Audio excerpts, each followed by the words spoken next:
MBA offers a lot of opportunities for you. At the same time, always going for higher education. This gives you to manage your own personal life also, not alone organizations. It's very important for you all to manage your own self. It gives you a good exposure because a lot of universities have come here where they are located in various cities.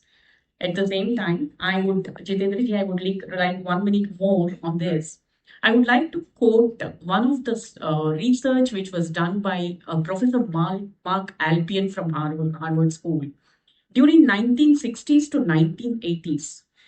He has done a study on few management students, and they have identified that who wants money first and then pursue what they want.